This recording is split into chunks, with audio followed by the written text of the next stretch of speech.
Joining me now is Republican strategic and policy consultant Rina Shah. She's a former senior aide on Capitol Hill. She was a former member of GOP Women for Biden. Rina, good morning, and thanks for being with me. This is an interesting and complicated question. Tim Scott can try and prove on the merits that America is not a racist country. Joe Biden and Kamala Harris said the same thing this week. The issue isn't whether America is a racist country. It's whether there are racists in power in America and what should be done about it.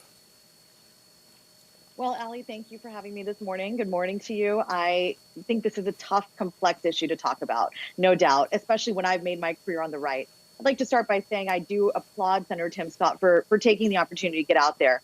But I think he missed a real opportunity to talk about a vision.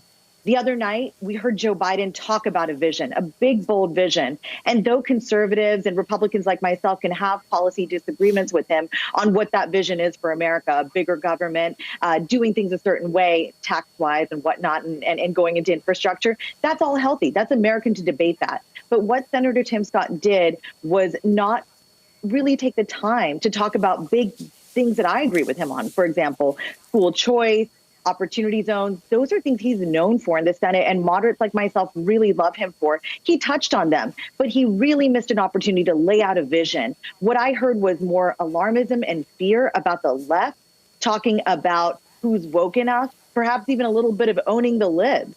It was not enough for me, and I think he really missed an opportunity the other night. I was very disappointed. There were moments where he did talk about his own personal experiences as a black man in South Carolina, the fact that he's been pulled over for no particular reason. Sure. But I think you're right, and I think this is a larger issue, that Republicans and conservatives in this country are missing an opportunity to have substantive conversations on the merits. For instance, when Joe Biden proposed a $15 minimum wage, Tom Cotton and Mitt Romney proposed a $10 minimum wage, which in a normal world may get us to a $12.50 minimum wage, or at least it indicates some version of a discussion on a policy issue. And the same thing can happen for health care, and the same thing can happen in the role of government. Why do you think Republicans are moving toward wedge cultural issues as regularly as they are? Well, what they did to Tim Scott the other night, and he was not wrong to take that opportunity. Look, when you get an opportunity that big to introduce yourself to the world, why not take it? And it was good to hear about how he persevered through some really tough circumstances in his life. But I see problems across the spectrum, Ali. I see some people on the left saying, let's cancel everything. And I see people on the right saying, there's no racism anywhere. I got to where I was entirely on my own. That's wrong. We need to come to an agreement about what is wrong in the country. And I'm with Joe Biden and Senator Tim Scott when they say America as a whole is not racist.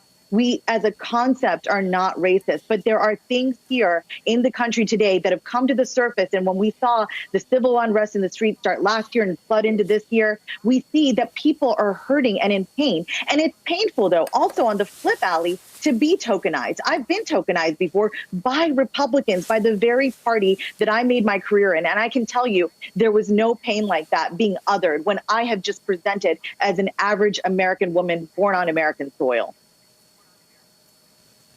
Rina, good to talk to you. We'll continue this discussion. It's an important one. Rina Shah is a strategic and policy consultant and a former Capitol Hill senior aide. Thanks, Rina.